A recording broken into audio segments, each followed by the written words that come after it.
Hi everyone, this is my biomechanics final lab project. For this assignment, I added some old softball photos because yes, I've actually been doing this sport for a while. My strengths were always pitching and fielding and definitely not batting, but today we're analyzing my swing anyways.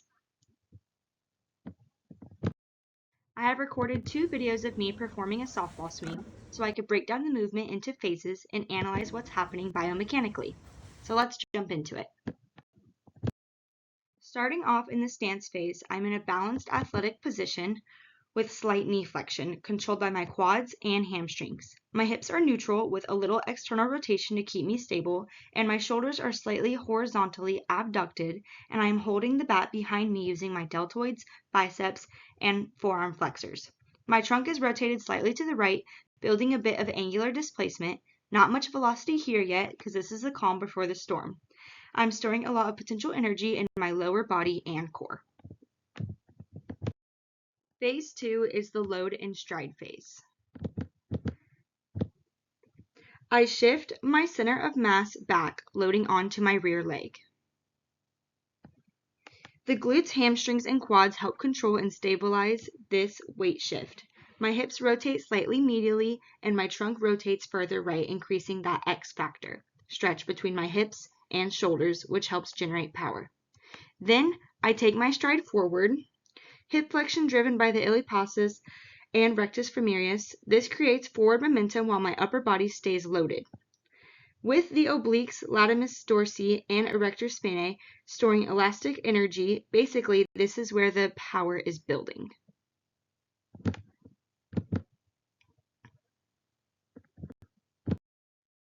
Phase 3, swing and contact. Now it's for the fun part, acceleration. This phase starts from the ground up. I push into the ground using my glutes, quads, and plantar flexors, which increase force production. My hips drive into external rotation and my trunk rotates left with the help of my internal and external obliques, cranking up my rational velocity. My shoulders move into horizontal adduction thanks to my pectoralis major and anterior deltoid, while my elbow extends using the triceps to launch the bat forward. My wrists move from extension toward flexion, powered by the forearm flexors and extensors, which helps boost bat speed. This whole thing is a perfect example of the kinetic chain, energy flowing from the legs to the trunk to the arms and then finally into the bat.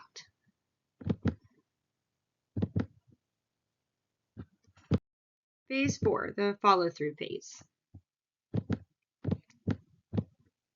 So at contact, the bat reaches its max velocity. My hips and trunk are fully rotated, and the pecs, lats, triceps, and forearm muscles help control the bat through impact. The follow-through is all about smooth deceleration. My rotator cuff, posterior deltoid, upper back muscles like the trapezius and rhomboids all work eccentrically to slow everything down safely. My weight shifts forward and onto the lead leg, stabilized by the quads and glutes, and my trunk finishes rotating left. This completes the kinetic chain and helps prevent injury while finishing strong. And that wraps up my biomechanics final lab project. These 2 videos help me break down the baseball swing into phases and really see how much coordination, muscle activation, and rotational power go into a simple movement. It's cool seeing how the kinetic chain from the legs all the way to the wrist work together to generate speed and control. Thanks for watching, and I hope you enjoyed diving into the biomechanics of my softball swing.